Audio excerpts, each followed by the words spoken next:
عبارة عن محيط ضحل وموجاته عملاقة، وبسبب تمدد الزمن بحكم الجاذبية هناك كل ساعة على الكوكب ده بيمر قصادها 7 سنين على الأرض.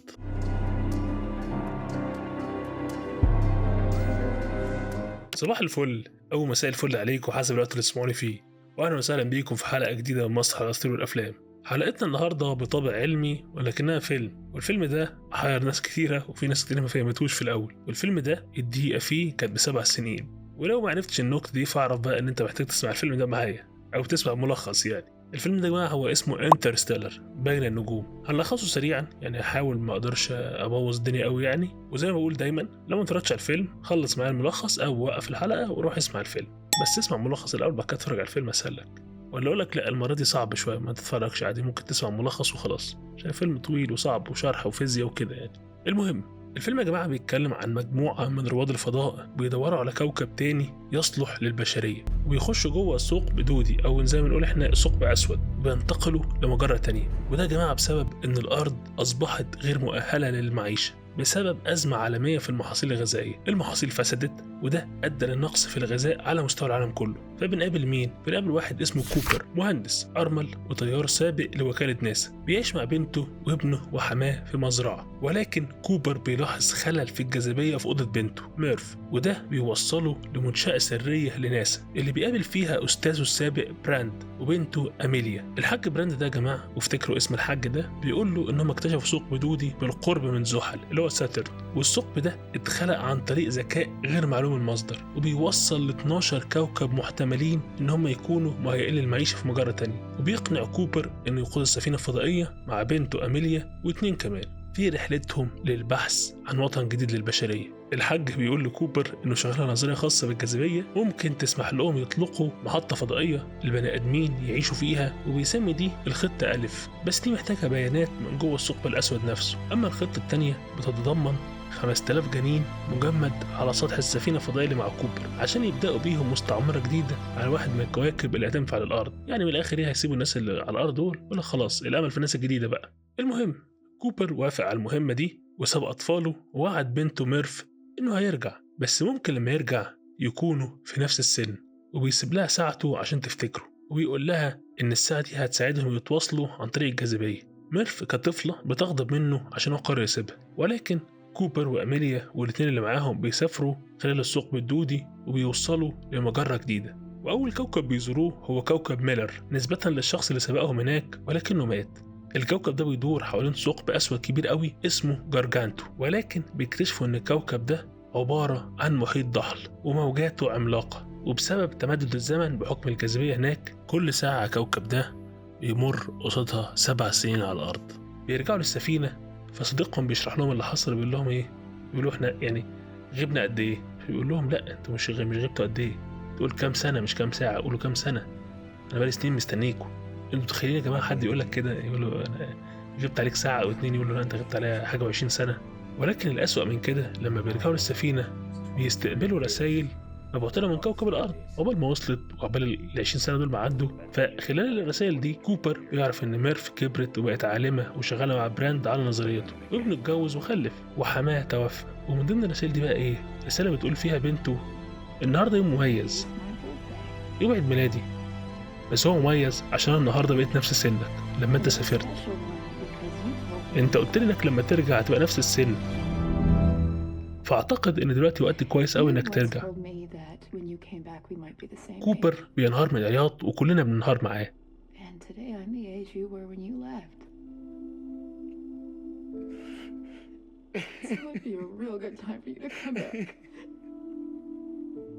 وبعدها بيكتشف ان واحد من الاتنين اللي كانوا معاه مات على كوكب ميلر، والتاني بيقرر انه هيفضل في السفينة اثناء زيارتهم للكوكب الجاي. الكوكب ده بقى ايه؟ اسمه مان.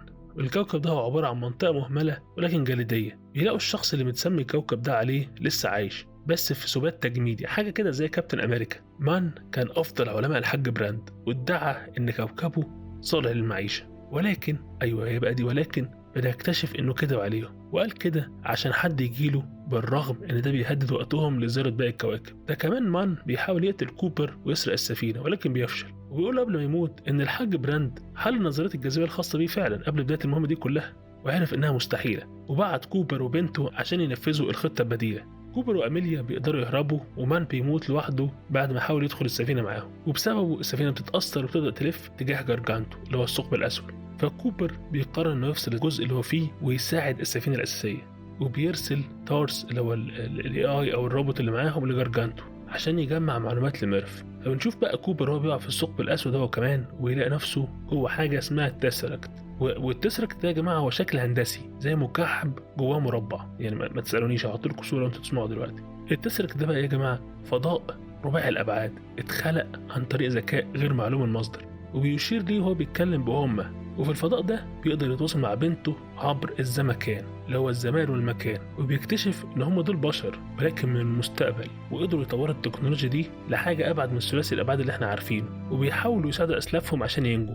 ما تسالونيش ازاي يعني، عشان بس انا عارف ان الكلام تحسه مش راكب. مهم، وبعدها بيكتشف ان هو اللي كان بيسبب الخلل في الجاذبيه فضل بنته ميرف زمان قبل ما يسافر. كوبر بيقدر يوصل رساله لميرف عن طريق مورس كود اللي هو الخبطات يا جماعه، وهكذا. وعن طريق الساعة اللي سابها لها زمان نقدر تفك الشفرة دي، وأثناء ما هو بيبعت لها الرسائل دي يشوف نفسه زمان وبيبكي تاني ويقول لها لا. فلما ميرف بتفك الشفرة اللي هو بيحاول يبعتها لها دي، الشفرة دي تتضمن يا جماعة أبعاد ناسا وبيانات الجاذبية لنظرية براند، وبيقول لها إن هو بيحبها وفخور بيها. ميرف بتستقبل الرسائل دي وبتستخدمهم عشان تأهل معادلة الحاج براند وتنفذ الخطة ألف 2. فجأة التسركت بتقفل، وكوبر بيخرج من الثقب الأسود وبيلاقي نفسه على مستعمرة في الفضاء، وبنته هي أشهر واحدة هناك عشان هي اللي أنقذت البشرية كلها. وبيقابلها ولكن بيلاقيها عجوزة قوي، وتقول له أنت كنت الشبح اللي بيحاول يكلمني. وبينتهي الفيلم على كده. طبعا أنا حاولت ما أطولش يعني أوي في الشرح، ولكن الفيلم يا جماعة كان 3 ساعات، فيعني أنا حاولت ألم النقط المهمة عشان تكونوا مجمعين معايا لما نشرح يعني. المهم، الفيلم ده يا جماعة مليان اسقاطات ومعاني كتيرة نقدر نحسها ونشوفها كلنا، ولكن أنا عن نفسي كعادتي هتكلم عن 3 نقط بس عشان ما نخرجش بره السيستم بتاعنا. أول نقطة كانت حاجة واضحة قوي، وهي أنانية الإنسان وتدميره لنفسه وللباقي. أول مثال معانا هو بروفيسور براند أو الحاج، وأنا بقول عليه الحاج عشان هو شخص زي شخصيات كتيرة بيدعي الشرف والفضيلة وإنه بيدور على الخير في حين إن هو بيعمل اللي يهمه هو فقط. وده اكتشفناه لما بعت بنته مع كوبر عشان هو عارف إنه طيار شاطر، وبعت بنته عشان تكمل هي السلالة. الحاج براند ما فكرش في أسرة كوبر ولا في مشاعر بنته ولا في أي حد تاني، لا هو شاف إن اللي أنا بقوله ده هو الصح، وأنا قررت إنه تهربوا وباقي البشرية يموت هنا. يعني الراجل مش بس خد قرار ممكن يأذيه هو، ولكن خد قرار يدمر حياة ملايين من الناس، وهم ال 5000 اللي معاهم دول هم اللي هيكملوا. لا هو ما كانش عنده أي مشكلة في قراره ده، هو يا جماعة كان شايف إن هو بيعمل حاجة بطولية، مش شايف إن هو بيعمل حاجة غلط خالص. وعندنا شخص تاني أوسخ منه، سوري في اللفظ يعني، هو مان اللي برضه كان مستعد إنه يدمر الرحلة ومصير باقي البشرية عشان هو مهمته فشلت، وهو برضه كده وكان شايف إن هو مش غلطان وده حقه إن هو يرجع. ودي يا جماعة مشكلة بتواجهنا كتير ونشوفها في حياتنا مع ناس كتيرة، إن في بعض الأشخاص بيكونوا شايفين إن أفكارهم هي الصح، وهم بيعملوا الصح وما بيعملوش حاجه غلط، واللي هو بيعمله ده لازم يتنفذ وهو الصح في كل حاجه. ولكن يا جماعه في واقع الامر هو ما حدش قالك تاخد القرار بالنيابه عننا، يعني خليك في حياتك انت بس، ما تاخدلناش قرارات في حياتنا احنا. يعني كل واحد فينا يا جماعه مسؤول عن حياته، حتى ده بنشوفه ممكن في اهالينا يا جماعه. هو الاهل يا جماعه دورهم بيتوقف عند سن معين، بعد ما الطفل يكبر يبقى شخص قادر يعتمد على نفسه. ولكن مثلا في مجتمعاتنا نشوف ان الاهل ما بيسيبوش الطفل او ما بيسيبوش الشاب حتى ان هو يشوف حياته، لا يفضلوا يرحبوا عليه ويساعدوه. ده حاجه حلوه، بس هو هيطلع من غير شخصيه، وهيطلع يقول انا ما عملتش الحاجات دي، او انا ما اخترتش الحاجات دي، فاهمني؟ وده برضه مش الاهل بس عشان ما حدش يسمعني ويزعل مني، الاسره والمدرسين والمديرين وغيرهم من اي حد في منصب او ذو شأن او يقدر يقول لحد يعمل وما يعملش ايه، بيشوف ان هو ده يديهم الحق ان هو يقول لك تعمل ايه الصح وايه الغلط. مش مثلا يقول لك انا شايف كده وانت نفذ، لا انت تعمل كده وده اللي هيوديك في حته كويسه، لازم تسمع مني وتشتري مني. طب ليه لو انا سمعت قراراتك احنا عملنا ايه وانا طلعت نسخه منك، احنا مشينا نفس السكه بتاعتك، لا ممكن تكون وارد جدا تكون غلط يعني. المهم مش عايز اطول في نفس النقطه، ده ياخدني لتاني نقطه الفيلم كان بيسقط عليها بشكل واضح قوي بالنسبه لي انا، وهي نقطه القدر والاراده الحره في مصير الانسان. اول الفيلم ميرف بتقول له كوبر عن الشبح اللي بيقع على الكتاب، وبعدها بنعرف ان الشبح ده كان كوبر نفسه، او بمعنى اصح نسخته من المستقبل اللي كانت بتحاول تساعد بنته، بالفعل نجحت في ده. الفيلم يا جماعه بيلمح النقطه ان الانسان لدرجه ما عنده تحكم في مصيره. وده شيء انا مقتنع بيه الصراحه، ان كل شيء مقدر، بس انت بتختار تمشي بأنهي طريق، والطريق ده فعلا مكتوب، ولكن مكتوب تشوف فيه حاجات معينه او تجارب معينه اللي برضه بنسميها نقط ثابته في الزمن، ولكن انت عندك حريه اختيار، تكون وحش او تكون حلو. وبرضه الفيلم كان بيأكد على وجود معنى او مغزى وراء الاحداث، يعني الحياه مش بتحصل كده وخلاص. الكتاب كان بيقع عشان ميرف تاخد بالها. كوبر راح الرحله دي عشان يخش الثقب الاسود ويبعت الرساله لميرف اللي بدونها ما كانتش هتعرف تحل النظريه اللي هتنقذ بيها البشريه. كوبر برضه ساب الساعه عشان ميرف تفتكره، ولكن الساعه دي كانت برضه ليها برضه زي هيدن مينينج او حاجه تانية، انها كانت هي اللي تحل مفتاح اللغز. وده كمان بيؤكد ان الانسان جزء من مخطط اكبر اتخطى فهمنا كبني ادمين. ولكن السؤال في النقطه دي هو، هل فعلا في مخلوقات تانية او كائنات فضائيه، ولا دول احنا من المستقبل وبنحاول نساعد نفسنا؟ بجد بجد بقى لازم تقولوا رايكم في النقطه دي، سواء في الكومنتس او تبعتوا لي على انستجرام او فيسبوك. هو في ناس تانية يا جماعه فعلا بره وشايفيننا غير الجن اللي احنا بنسمع عنهم، ولا دول بشر زينا تاني زي ما حصل في الفيلم، المستقبل بيحاولوا يساعدونا؟ يعني ما علينا. النقطة الثالثة اللي معانا النهاردة هي تأثير الحب على الإنسان، وإزاي الحب قادر يتخطى الوقت والمكان. في الفيلم شفنا إزاي كوبر قدر يوصل رسالة لبنته وقال لها إنه فخور بيها، وإزاي لما بنته بعتت له رسالة عدى عليها أكتر من 20 سنة كوبر انهار من العياط.